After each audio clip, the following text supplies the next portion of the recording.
Hello students, आशा करता हूँ आपने आरोग्य सेतु ऐप को डाउनलोड कर लिया होगा। लॉकडाउन का आप पूर्णतः पालन कर रहे होंगे और अपने हाथों को बार बार धो रहे होंगे।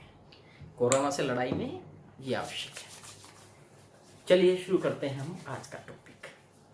कल हमने आपको बताया था प्रकाश के परावर्तन के बारे में कि जब चिकने और चमकदार तल से टकराकर कोई वस्तु वापस लौटती है तो ये परावर्तन कहलाता है। अब चिकना और चमकदार तल, जितना ज्यादा चिकना होगा, चमकदार होगा, प्रकाश का परावर्तन उतना ही अधिक होगा। तो एक कॉन्सेप्ट आता है स्टूडेंट्स दर्पण का। दर्पण क्या है?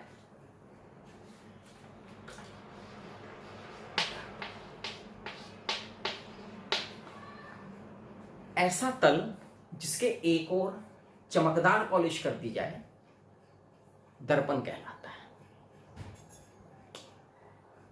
सामान्यतः आप देखते हैं जो दर्पण पे चमकदार पॉलिश होती है वो वास्तव में पारा और टिन का अमलगम होता है। इसकी एक पॉलिश होती है और इसे स्थायी बनाने के लिए आयरन ऑक्साइड के पीछे पर कर दी जाती है। आपने देखा होगा कि एक लाल रंग की परत चढ़ी रहती है जो आप घरों में दर्पण इस्तेमाल करते हैं, तो ये आयरन ऑक्साइड होता है, उसके ऊपर जो है पारा और टिन की पॉलिश होती है। चलिए दर्पण के बारे में और अधिक बातें अभी करेंगे, उससे पहले एक और महत्वपूर्ण बिंदु है। आप देखते हैं कि जब आप दर्पण में झांकते हैं तो उसमें आपको अपना बिंब दिखाई देता है, प्रतिबिंब दिखाई देता है। तो क्या कॉन्सेप्ट है प्रतिबिंब का? प्रतिबिंब,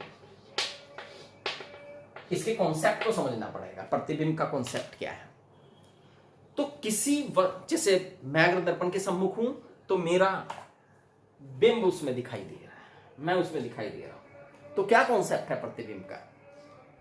तो देखिए, किसी वस्तु से चलने वाली प्रकाश किरणें दर्पण से परावर्तन के पश्चात जिस बिंदु पर मिलती हैं या मिलती प्रतीत होती हैं उसे वस्तु का प्रतिबिंब कहते हैं। इस परिभाषा को और व्यापक बनाते हैं तो इस तरह से बोलेंगे, किसी वस्तु से चलने वाली प्रकाश किरणें परावर्तन या अपवर्तन के पश्चात जिस बिंदु पर मिलती हैं या मिलती प्रतीत होती हैं उसे वस्तु का प्रतिबिंब कहते हैं। तो यहां पर दो कंडीशन आई हैं, वस्तु चलने वाली किरणें मिलती हैं या मिलती प्रतीत होती हैं। इसी आधार पर प्रतिबिंब भी दो प्रकार का हुआ, एक वास्तविक प्रतिबिंब और एक आभासी प्रतिबिंब।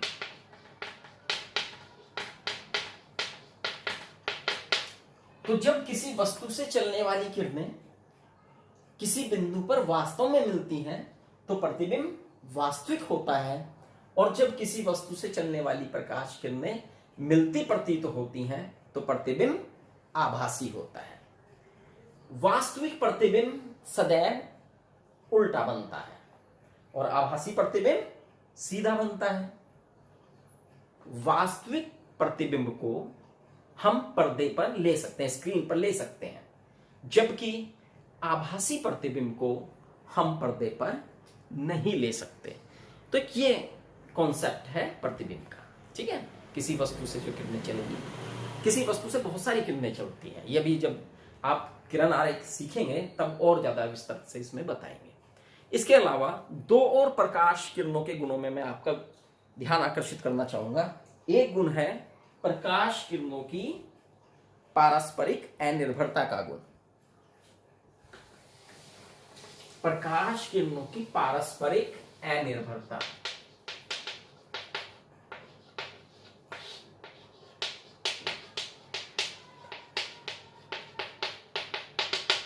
क्या है ये गुण? अगर मैं दो स्टूडेंट्स हैं, दो स्टूडेंट्स के हाथ में एक एक टॉर्च दे दूं और मैं कहूं कि अपनी टॉर्च को इस तरह से जलाइए कि दोनों की टॉर्च की जो बीम है, रोशनी की बीम, एक दूसरे को क्रॉस करती हुई जाए। ये एक स्टूडेंट, उसके हाथ में एक टॉर्च ये रही, ये ये दूसरा स्टूडेंट्स है, इसके हाथ में एक टॉर्च, ये भी, तो दोनों की बीम को क्रॉस करते हुए अगर वो, तो सामने अगर पर्दा या दीवार है तो दोनों के दो बिंदु लाइट के मुझे उस दीवार पर दिखाई देंगे। ये ऐसा नहीं होगा कि एक दूसरे को क्रॉस करें, तो पारस्परिक निर्भरता है, दोनों की दोनों गुजर जाएंगी। एक तो ये महत्वपूर्ण गुण है। और एक दूसरा और महत्वपूर्ण गुण है प्रकाश किरणों की उत्कर्मणीयता का गुण। उत्कर्मणीयता का गुण क्या है भाई, इसे भी जरा हम देखें। कल हमने कर्मणीयता, कल हमने प्रकाश के परावर्तन में आपको पढ़ाया था कि ये किरण आपतित है, ये परावर्तित है। अगर हम इसे आपतित किरण बना दें तो ऑटोमेटिकली ये परावर्तित किरण हो जाएगी, यानी इसका रास्ता नहीं बदलेगा, एंगल वही रहेगा, तो ये आपस में उत्कर्मणीय भी होती है। ठीक, चलिए अब हम बात करेंगे दर्पण की। हमने बताया था ऐसा तल जिसके एक और चमकदार पॉलिश कर दी जाए दर्पण कहलाता है। अब दर्पण जो है, दर्पण का जो कॉन्सेप्ट है चमकदार पॉलिश करने का, वो हमारा हो सकता है दो प्रकार से होता है, समतल या गोलीय। जिस तल पर पॉलिश की जा रही है वो बिल्कुल एक समान हो या वक्राकार हो, घूमा हुआ हो। अगर वो एक समान है और उसके एक और पॉलिश कर दी जाएगी तब हम उसे कहते हैं समतल दर्पण। और यदि उसका परावर्तक तल वक्राकार है, घूमा हुआ है,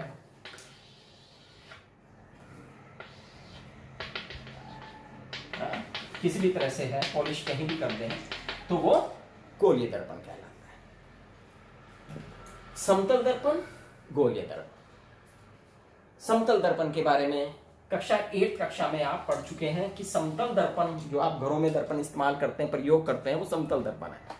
देखिए ये दर्पण आप प्रयोग करते हैं घरों में, ये समतल दर्पण है। मेरे हाथ में कैसा दर्पण है, ये समतल दर्पण है। तो इसके द्वारा प्रतिबिंब बनने की क्या विशेषताएं हैं, 8th में पढ़ी है आपने, एक बार मैं जल्दी से आपको रिमाइंड करा देता हूं, रिकॉल करा देता हूं। भाई समतल दर्पण द्वारा जो प्रतिबिंब बनता है वो आकार में वस्तु के बिल्कुल बराबर होता है, सीधा होता है। अगर आप इसमें आप अपना चेहरा देखते हैं तो सीधा दिखाई देता है, ऐसा तो नहीं आप सीधे खड़े हैं चेहरा उल्टा दिखाई दे रहा है, नहीं, सीधा, और आकार में आपके बराबर है।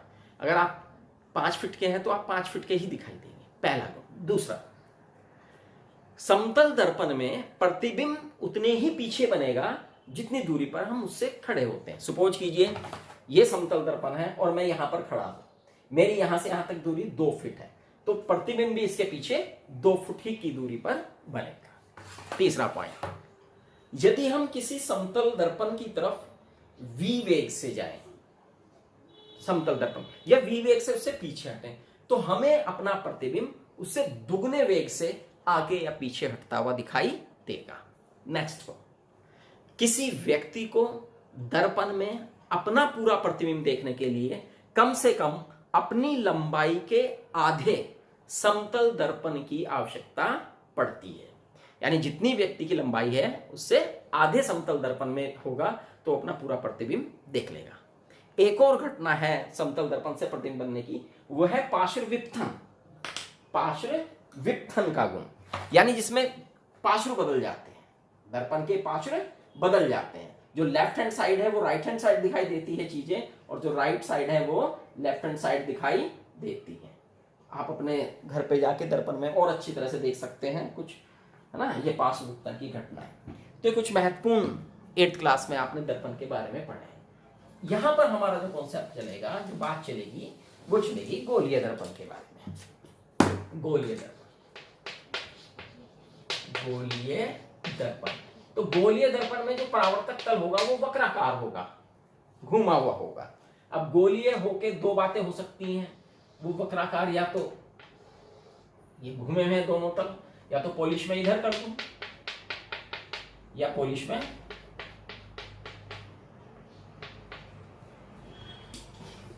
इस कंडीशन में, पहली कंडीशन में आप देखें कि प्रकाश का जो परावर्तन है वो दबी हुई सतह से हो रहा है और पॉलिश उभरी हुई सतह पे है, तो ये अवतल दर्पण है जिसमें प्रकाश का परावर्तन दबी हुई सतह से होता है। और जिसमें प्रकाश का परावर्तन उभरी हुई सतह से होता है उसे हम उत्तल दर्पण कहते हैं।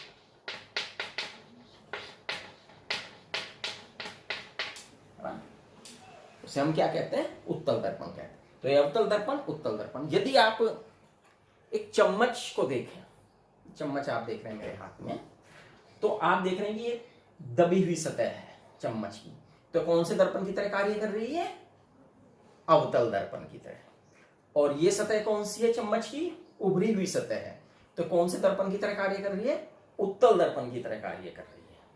Is that clear? अब जो गोलीय दर्पण है वो बनते कैसे हैं, जरा इस कॉन्सेप्ट को भी बात करेंगे और फिर से आगे देखें। कोई भी गोलीय दर्पण हो, चाहे वो उत्तल दर्पण हो चाहे वो अवतल दर्पण हो, किसी कांच के खोखले गोले को बीच में से काट कर उसके एक और पॉलिश करके बनाए जाते हैं।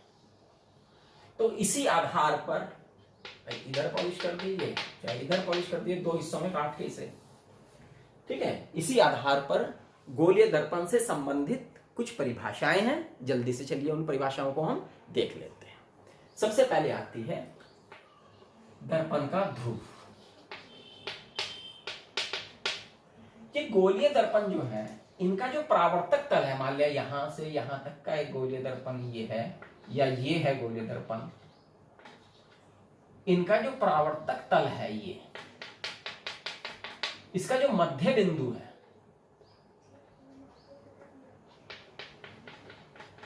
इसे दर्पण का ध्रुव कहते हैं।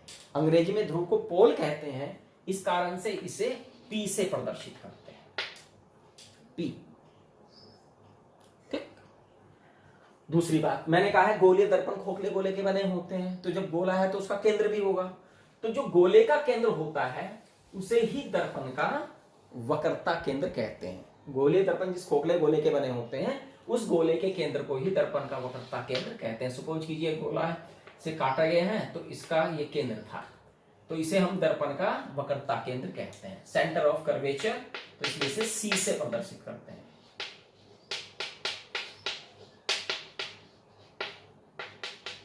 तीसरा पॉइंट है मुख्य अक्ष। इसे भी समझ लिया हम, यहां पर इसका C इधर होगा, निश्चित रूप से जब गोला चलेगा तो इसका C इधर आ जाएगा। मुख्य अक्ष दर्पण के वक्रता केंद्र और ध्रुव से होकर जाने वाली जो काल्पनिक रेखा, एक ऐसी रेखा की कल्पना करें जो दर्पण के ध्रुव और वक्रता केंद्र से होकर गुजर रही है, उसे हम दर्पण का मुख्य अक्ष कहते हैं। ये मुख्य अक्ष हो।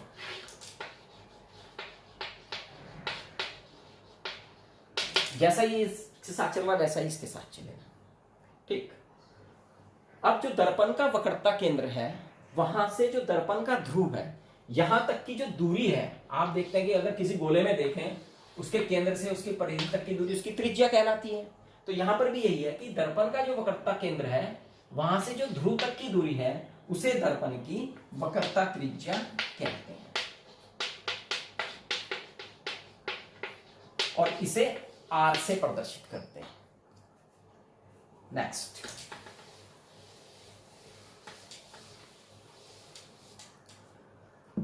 एक होता है फोकस। फोकस क्या चीज है, फोकस को भी समझना बहुत जरूरी है, मुख्य फोकस जिसे हम कहते हैं। दोनों में समझेंगे हम, दोनों दर्पणों में। CP दर्पण के मुख्य अक्ष के समांतर आने वाली प्रकाश किरण। ये दर्पण है, ये दर्पण का मुख्य अक्ष है, इसके समांतर आने वाली प्रकाश किरण चाहे ऊपर से जाए चाहे नीचे से, कहीं से भी जाए, ये दर्पण है, उसके समांतर जाने वाली, मुख्य अक्ष के समांतर आने वाली प्रकाश किरण दर्पण से परावर्तन के पश्चात, यहां से जब टकराएगी तो दर्पण प्रकाश का परावर्तन करते हैं, तो परावर्तन के पश्चात मुख्य अक्ष के जिस बिंदु से होकर जाती है, ये मुख्य अक्ष है और मुख्य अक्ष के इस बिंदु से होकर ये गई है, या जाति प्रतीत होती है। इस केस में चूंकि मुख्य अक्ष तो ये रहेगा, तो यहां पर जाति प्रतीत होती है, उसे दर्पण का फोकस या मुख्य फोकस कहते हैं, और इसे हम F से प्रदर्शित करते हैं, मुख्य फोकस। ठीक। अब एक है फोकस दूरी।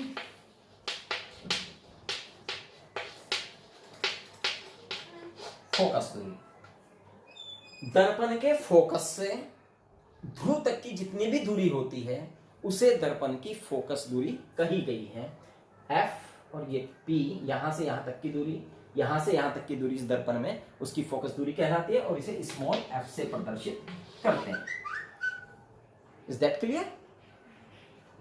यदि हम इस f, ये जो फोकस दूरी, और इस C को देखें, इन दूरियों को, तो इसमें एक संबंध है। क्या संबंध है? ये वक्रता त्रिज्या r इस फोकस दूरी के बिल्कुल दुगने के बराबर है। एक संबंध है, इसे हम डेराइव भी कर सकते हैं, इसकी हम डेरिवेशन भी निकाल सकते हैं, सिद्ध भी किया जा सकता है इसे, लेकिन एक मोटा मोटा मैं यहां पर आपको समझा रहा हूं। तो ये इसके दुगने के बराबर है। एक आता है दर्पण का द्वारक। दर्पण का द्वारक क्या होता है? दर्पण का जो परावर्तक तल है, यहां से यहां तक है, इसका जो पूरा का पूरा भाग है वो दर्पण का द्वारक कहलाता है। तो ये दर्पण से संबंधित कुछ परिभाषाएं हैं जिन्हें हमें देखना है, करना है। कल हम इन दर्पणों के द्वारा प्रतिबिंब कैसे बनते हैं इसका जिक्र करेंगे। Thank you.